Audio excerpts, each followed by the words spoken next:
welcome to Australia. It's part of your rebirth world tour, so to speak. You've been popping up all over the place. I saw you at South by Southwest a few weeks ago. I believe you were in New York as well. And, what's it been like letting the world know that you're back in a pretty amazing fashion?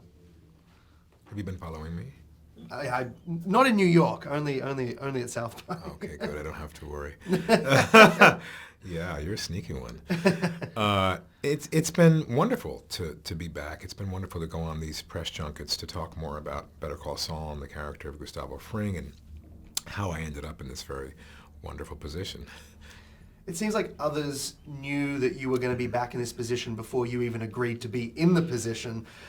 There was the anagram that they put into the episodes last season, but they did that before you'd even agreed to do it. They did. Quite brilliant of them, actually. I think what they thought, from what I hear from Vince Gilligan and Peter Gould, was that the audience wouldn't be so quick to figure it out.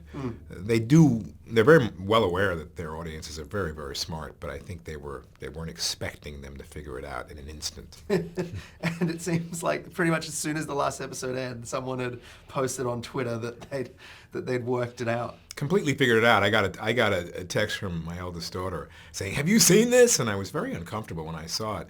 And thought, maybe they're going to get someone, a Gus lookalike, to come back, because they certainly hadn't talked to me at that time. Or they'll do a Star Wars and they'll do a CGI version of you or something. How wonderful. What they can do with our images that they own is pretty phenomenal. There'll be the prequel to the prequel in 20 years' time. Exactly. Well, in 20 years' time, all they need to do is take a snapshot of your face, and they can completely animate it and make it look real. And so with that one-time snapshot, I can pay you a certain amount, and I can use your image and put you in 10 movies. It's the future. It is the future.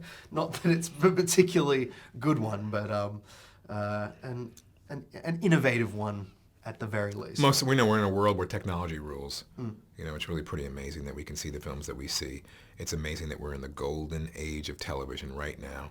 Pretty fantastic that we can take a show that we all knew and loved and had a certain feel to it. We can take that feeling and go from a very deep character development of one character and create a whole nother show that is completely believable and completely different than the first show that we created. And then we can go one step further and bring characters in from that show that we loved and hated and were afraid of, and we can integrate them into this new show seamlessly. Pretty good writers.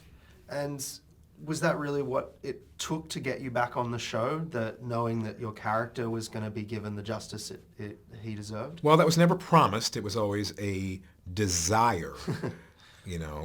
Once I started to ask for, the justice he deserves. Well, I don't really know what that means. The justice the character deserves would be a show of his own called Better Call Saul, and that would be a show that would happen right now. However, that's not what this is. This is a show about Jimmy McGill, morphing into a guy named Saul. Of course, that is a moral dilemma.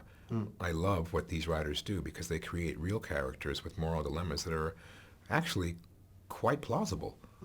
The guy just can't get it done as a good lawyer, but he can get it done as a lawyer who's not so good. Hopefully that will lead him to me. And once I get a hold of him, watch out.